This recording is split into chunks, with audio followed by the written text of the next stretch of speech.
Thank you. I read a statistic recently where 2/3 of all books are bought by women, so I think I'm in the right place. So this is chapter 1. Townland of Deshert, County Cork, Ireland, April 1896. Drifting in the darkness, low over the hills and pastures, the heavy fog lit up in a flash of white. The offshore storm grumbled. At the peak of a white-clapboard house near the base of a craggy hill, an iron owl swung east, then north. 4-year-old Nessa slipped out of bed, walked into the hall, and pulled on a rope, lowering the attic stairs. The steps barely creaked under her little feet. In the attic, she walked to a window and opened it, then sat in a rocking chair. She held a book close to her chest and stared into the fog. In the bedroom below, Nessa's mother woke her husband. "Gerald, I heard a noise." "Where?" "I'm not sure." Then they both heard the sound of creaking boards above. Gerald Flynn got out of bed and saw the attic stairs were pulled down. With candle in hand, he climbed into the attic, and Mary followed. In a flash of light, Gerald saw Nessa rocking back and forth. Rain was splashing on the windowsill. "Nessa?" There was no reply. "Nessa?"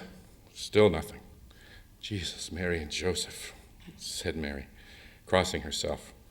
Gerald squatted down in front of Nessa, but she didn't stop rocking or clasping the book. "Nessa, darling," he whispered. She stared at the flashing fog. "What are you doing here by the window?" Nessa stared straight ahead as if her father wasn't there. Her breathing was slow and even. Her orange hair was damp, and she was starting to shiver. Gerald closed the window and bundled her in his arms. "She's never done anything like this," said Mary, "going into the attic." "It's her favorite place to read," said Gerald. "Get some towels. I'll get her back in her room." Gerald gently took the book from Nessa's hands, set it aside, and carefully made his way down the steps with her. He put her back in bed, and Mary returned with a towel. She stared at her daughter's open eyes. "What's the matter, Gerald? She's not awake. She's not asleep." "It's all right, dear. It will be all right." His throat was clutching, and his heart felt dull. He dried Nessa's face and neck with a towel. "You know this from your veterinary book?" said Mary. Gerald ignored the remark. Mary left the room. Gerald's large frame weighed down one side of the bed as he stared down at Nessa's open eyes. "What were you doing with that book, I wonder?" he said, taking her hand, hoping his voice would reach the place her mind had gone.